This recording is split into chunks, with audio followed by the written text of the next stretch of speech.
HMS Dasher had not been built for the Royal Navy, and her sailors felt it every day. They walked under bulkheads that groaned with each change of speed. In the engine room, men worked stripped to their undershirts, wiping sweat from their faces as heat pressed through the steel. Fuel seeped from valves that never sealed, leaving the decks slick and the air heavy with fumes. Above them, a wooden flight deck stretched the length of the ship, barely wide enough for a single landing. Sea hurricanes came in fast, wheels slamming onto planks that flexed with each impact. But by March 1943, with U-boats tearing through Allied convoys, every vessel that could launch a fighter was needed at sea. The Admiralty sent Dasher out again, and deep within its hull, the threat far deadlier than any German torpedo was already stirring to life. British Squadron Commander Edwin Dunning had no trouble keeping his Sopwith pup steady as it soared over the dark waters surrounding the Scottish islands across Scapa Flow. It was August 7th, 1917. Millions of lives had already been lost in the 3 brutal years since the Great War began, yet no side had managed to break the stalemate dividing the continent. The only hope for victory now lay in a new kind of strategy, a weapon or tactic the enemy would never see coming. And that was precisely what Dunning was about to achieve. Carefully, the commander began to bring his pup down. There were no traditional runways in sight, only the open deck of a warship waiting for him. HMS Furious hadn't been built as a naval airfield. In fact, no ship in the world at the time could even dream of having an aircraft land on it while moving, as Dunning was trying to do just now. Engineers had to remove turrets and build a short wooden flight deck to make such a feat even possible. If Dunning succeeded, Britain might soon have the first true operational aircraft carrier in history. The pilot fixed his sights on Furious's narrow landing strip, easing back the throttle as he adjusted his descent. The ship below was slicing through the sea at 26 knots, its bow rising and falling with the swell. The calculation was delicate, but Dunning remained calm. He had done this twice before. A third successful landing would prove to the Admiralty that this was no fluke. On deck, sailors were ready as the pup's wheels softly touched down. But the moment they did, all hell broke loose. A sudden gust struck the fragile biplane, slamming it sideways. Dunning fought to regain control, but the pup veered toward the edge of the deck. Some sailors dove for cover. Others tried to pursue the aircraft as it skidded off the runway, but it was useless. The aircraft and its commander plunged into the sea. Dunning was gone before anyone could get him back to the surface. After the tragedy, HMS Furious could not claim the title of the world's first operational carrier, yet Edwin Dunning's sacrifice would not be in vain. The plaque at the church where he was buried bears the legend, quote, "The Admiralty wish you to know what great service he performed for the Navy. It was in fact a demonstration of landing an airplane on the deck of a man of war while the latter was underway. This had never been done before, and the data obtained was of the utmost value. It will make airplanes indispensable to a fleet and possibly revolutionize naval warfare." Those words were no exaggeration. By the time Hitler unleashed the full force of his Kriegsmarine across the oceans, the Royal Navy stood as one of the most powerful fleets on Earth, wielding more than 200 warships, including 7 fully functional aircraft carriers, capable of tracking, hunting, and neutralizing some of Nazi Germany's most lethal predators, the U-boat wolf packs. These bloodthirsty legions could tear through entire convoys from the depths, and without the constant air cover of carrier pilots scouring the waters for a telltale shadow of a periscope stalking their formations, there was no telling where they might hit next. By September 17, 1939, barely 2 weeks after Britain declared war, all ships were on high alert. Near the coast of Ireland, carrier HMS Courageous received word the German boats had already reached the area. If allowed to go unchecked, it would just be a matter of time before these hunters began to claim British merchant ships by the dozens. Without wasting a single second, personnel jumped to their stations, fueled aircraft, and got in positions to take off. But just as this was happening, the carrier was spotted by the dreaded Captain Lieutenant Otto Schuchart, commanding German submarine U-29. Nazi vessels hadn't sunk any British warships yet, and Schuchart would be damned if he didn't seize the chance to claim this honor. Before Courageous could get a single plane airborne, the captain gave the order. 3 torpedoes shrieked from U-29's tubes. Courageous's decks trembled violently as explosions ripped through her hull. Power failed. The ship heeled sharply. Water poured into her decks before damage control could even begin. Within 20 minutes, she was gone, taking 519 men with her.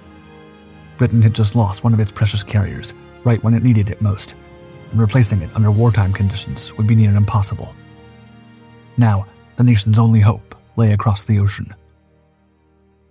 During the first years of the war, President Franklin D. Roosevelt remained reluctant to throw America into combat, determined to spare his nation the horrors of another global conflict.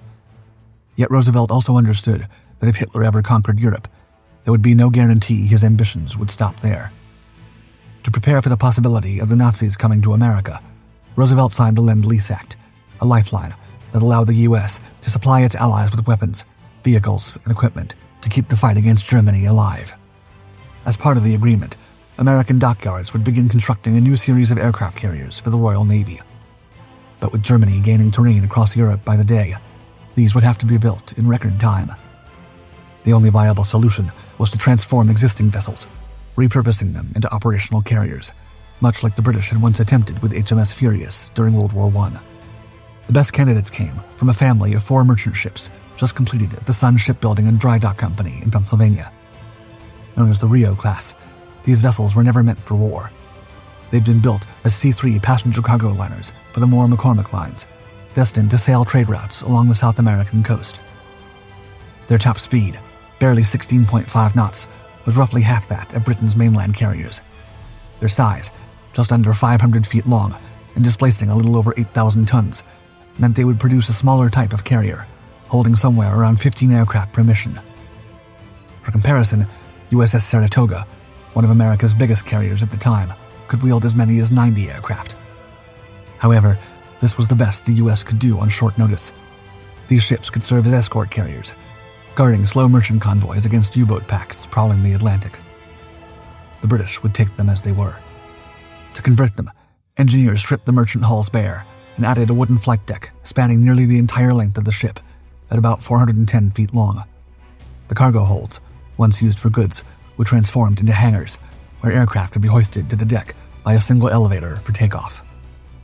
It was far from the most elegant naval creation America had built, but the clock was ticking, and there was no time to focus on finishing touches. Upon conversion, the Rio-class ships were rechristened as the Avenger class. Rio Hudson, Rio Piranha, Rio de Janeiro, and Rio de la Plata became Avenger, Biter, Dasher, and Charger, respectively. The first 3 were commissioned by the Royal Navy, while the last remained in the United States. At first, engineers were confident that despite their hasty construction, the Avenger class would hold its own against the Kriegsmarine. But once training began, it became painfully clear that the rush to complete them was showing. Among the 4 vessels, HMS Dasher was the most temperamental. Her main engines repeatedly refused to work, forcing crews into endless repairs even before her first official trials began. It wasn't until the summer of 1942 that Dasher was finally deemed ready for flight training off the coast of Long Island Sound. From New York, 4 Swordfish bombers took off toward the carrier to conduct test landings. Spirits were high as the aircraft appeared on the horizon and began their descent. But as soon as the first plane touched down, everything went wrong. The aircraft slammed onto the wooden deck and skidded uncontrollably across the hull before plunging into the sea. The second attempt fared no better. The pilot came in too low, clipping the rear edge of the flight deck and tearing off his aircraft's landing gear. Though both pilots were rescued, by the end of the exercise, only 2 aircraft remained operational. Training was suspended in the days that followed, but the ship's troubles didn't stop. Dasher's engines kept on protesting. 2 men descended into the engine room, studying gauges and controls that made no sense. But before they could figure it out, a piercing metallic screech cut through the room, followed by an explosion that engulfed the engines in flames. The carrier was turning against her crew, and no one could figure out why. However, there was no time to solve the mystery. The U-boat menace was spreading, and ready or not, HMS Dasher would soon have to head out to war. It was late August 1942 when HMS Dasher set out to cross the Atlantic and begin her formal service on the front lines. At her helm stood Captain C.N. Lantaine, a Royal Navy officer with a personal score to settle against the Kriegsmarine. Just a few months earlier, on Egypt's Mediterranean coast, a German torpedo attack had sunk HMS Gurkha with Lantaine in command. Now, on board a new ship, Lantaine was determined to avenge the loss of Gurkha, and as soon as Dasher arrived at the Clyde River in western Scotland, he wasted no time getting her ready for battle. Dasher's trials in America had been far from perfect, but once in British waters, Lantain began to feel a spark of hope. For weeks, there were no major incidents to report. The sailors were finding their rhythm, and the pilots started to master the art of carrier operations. Each day brought smoother launches and cleaner landings on Dasher's narrow wooden deck. With just a little more refinement, Lantain believed his ship and her crew might finally be ready to turn the tide. But there was no time for more training. The Allies were preparing for Operation Torch, the massive amphibious invasion of French North Africa. Every available warship and carrier answered the call to ensure victory in Morocco and Algeria. Barely a month after arriving at the Clyde, HMS Dasher set sail south toward Gibraltar to join the operation, carrying 12 Sea Hurricane Mark II Sea fighters in her hangar. There, she would join the fleet's Central Task Force, assigned to strike at the Algerian port of Oran, providing air cover for the troops storming the beaches. But before the port of Gibraltar even appeared on the horizon, a deep, unsettling tremor rippled through the ship from deep within. Metal groaned, and deck plates shuddered in an uneven rhythm that made the heart of every sailor on board skip a beat. Dasher's speed dropped until she was crawling along at just 13 knots, less than half the pace of the escorts leading the convoy toward Gibraltar. At this rate, it would take days for the formation to reach port. As sailors descended into the engine room, the problem became immediately clear. The port main engine was dead, and no matter how hard the crew tried to coax it back to life, it refused to respond. Frustrated, Captain Lantain took to the radio to report the ship's situation. The logical course would have been to detach and limp to a nearby port for repairs before rejoining the fleet, but that was not an option. There weren't enough destroyers to spare for escort duty. Turning Dasher back would leave her defenseless, while pressing forward would slow the entire formation and endanger a mission that could determine the course of the war. It was not the start Lantain had envisioned, yet orders were orders, and faulty or not, Dasher would see her course through to the very end. By the time the carrier finally arrived in Gibraltar, she had made the formation 2 days late. The invasion was about to begin, and no one was willing to give Dasher's engineers even a second longer to make repairs before setting sail once again. This time, Dasher would sail next to her sister carrier, HMS Biter, and the veteran HMS Furious, the same ship that claimed the life of Squadron Commander Edwin Dunning decades earlier during the first failed experiments in carrier landings. Stationed just off the coast of Oran, their mission was to launch fighters to protect the bomber formations that would strike the airfields before the amphibious landings began. None of these ships had been originally designed for such a task, and many doubted whether they could function as true carriers. This was their chance to prove them wrong. As dawn broke, the first aircraft began to take off along with the rising sun. Sea hurricanes roared down Dasher's wooden deck one by one, lifting in the golden light and vanishing into the clouds above in one swift and effortless motion. But taking off from a carrier had always been the easy part. Dasher's pilots were still green. Many had never flown in real combat. Before long, confusion spread across the cockpits. Pilots lost their bearings, unable to find the bombers they were meant to protect, or even the direction of their own ship. Panic set in, and the formation crumbled. Some pilots abandoned the mission, landing on whatever flat ground they could find.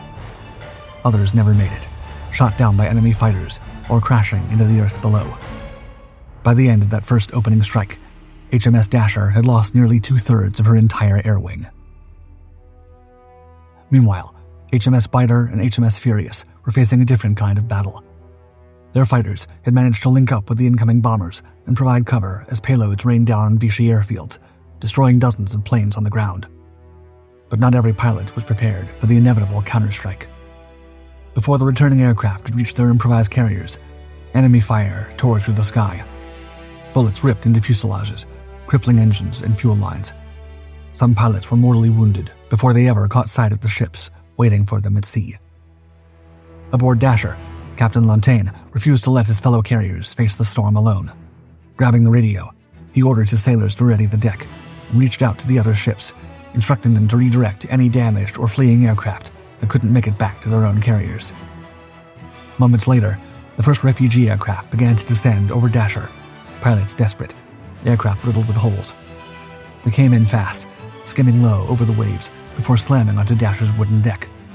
Each landing was a gamble, yet somehow, every aircraft that touched down managed to brake in time. It was only a small victory, but at that point, Lantain would take any he could get. Over the following days, it was Biter and Furious that carried the offensive, launching over 110 sorties between them.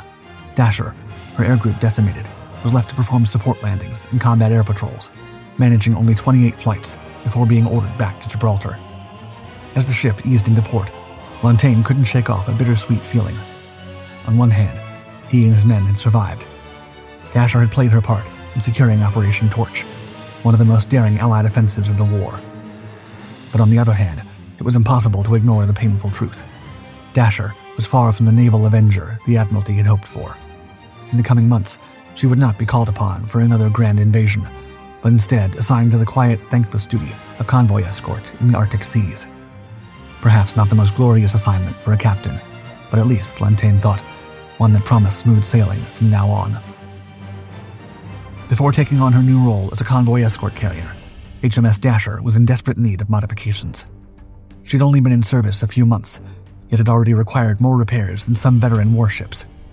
Still, the Admiralty could not afford to turn her away. Every carrier, no matter how temperamental, was needed in the fight. This time, in addition to another overhaul of her unreliable engines, Dasher received an entirely new air defense operations room, designed to improve fighter coordination and prevent any future squadrons from vanishing in the confusion of battle as they had during Operation Torch. Along with new Sea Hurricanes to replace the aircraft lost in North Africa, she was also equipped with a flight of Fairey Swordfish torpedo bombers, intended both for crew training and for anti-submarine patrols on future convoy runs. After weeks of relentless round-the-clock work, Dasher was finally declared seaworthy once again. No one could guarantee that the ship's unpredictable nature had been tamed, but a routine convoy patrol to Iceland seemed like the perfect opportunity to discover it. At first, the voyage was promising. The sea was calm, the engine steady, and the air quiet of enemy presence. For once, Dasher felt almost cooperative. As Captain Lantain and his formation joined the rest of the task force without incident, the crew began to believe their ship had finally chosen to fight with them. Suddenly, dark clouds gathered on the horizon, and violent gales struck the formation like enemy torpedoes. The wind screamed through the rigging, tearing at canvas and steel, while towering waves sent men tumbling across the deck, clinging to rails to avoid being swept overboard. Lantain fought the helm with every ounce of strength he had, but it was as if the ocean itself was set on taking down his ship. Then a massive wave slammed into Dasher's flank, ripping away part of her outer plating. Below deck, sailors froze at the sight, daylight streaming through a gaping wound in the hull, wide enough to see the gray waterline outside, and even the silhouettes of destroyers struggling alongside them through the storm. All the crew could do was cling to rails and bulkheads, praying that the engines would hold long enough to reach a safe harbor. For a time, no one dared to say a word. Each crashing wave felt like it might be the one to finish them. But then, through the sheets of rain and spray, the faint outline of land appeared. It was the Icelandic port city of Akureyri. Dasher's crew was saved. When the carrier finally reached the harbor, the crew could scarcely believe it. The ship was too damaged to continue escort duties, but she had kept her crew alive. Perhaps Dasher had changed after all. A week after the incident, the carrier limped back to Scotland for repairs once again, preparing to resume her convoy duties. But this time, Lantain would not be there to see her sail. The Royal Navy had reassigned command to Captain L.A.K. Boswell. He was arriving at the perfect time, just as months of relentless trials had hardened Dasher and her crew into battle-ready veterans. Once her hull was patched, Dasher returned to training. Swordfish and Sea Hurricanes once again touched down on her deck, the rhythm of flight operations picking up to make up for lost time. It was March 27th, 1943. HMS Dasher had been ordered to continue routine flight training off the coast of the Clyde. The day had gone smoothly, performance was solid, and there were no incidents to report. As the sun began to dip below the horizon, Captain Boswell's voice echoed through the ship's radio system, calling an end to the day's exercises. But just as the ship began to turn back to port, Dasher turned on them again. A violent explosion ripped through the ship's hull, hurling men into the air and engulfing the deck in fire. A towering column of smoke rose into the sky, visible for miles across the Clyde. Before the crew could even grasp what had happened, a second blast, even more powerful than the first, tore through the carrier's heart. Critical systems collapsed, bulkheads twisted, and the deck buckled under the pressure. Dasher hadn't been doomed before, she was now. The lights went out, plunging the ship into total darkness. Water surged through the ruptured hull by the tons as the bow began to lift skyward. Some desperate sailors, uncertain as to what to do, threw themselves into the sea to escape the rapidly increasing flames, but the freezing waters of the Firth offered no mercy, and many succumbed to hypothermia before any help could arrive. Nearby ships raced toward the scene, trying to rescue the survivors, but the ring of burning oil that surrounded Dasher made it almost impossible to get close. In less than 10 minutes, it was over. The carrier slipped beneath the waves, taking 379 of her 528 crew with her. Throughout her short, troubled life, HMS Dasher had dealt the Royal Navy many blows, but none as devastating as this. Barry Wright, a resident near the area where Dasher went down, revealed years later, quote, "I was walking back from the bus. I got to the highest point on the road. I looked over, and I could see the aircraft carrier. And the next time I looked back, it was just flames and smoke." Other locals remember seeing dozens of bodies washed ashore after the accident. Yet when people turned to the Admiralty for answers, there were none to give.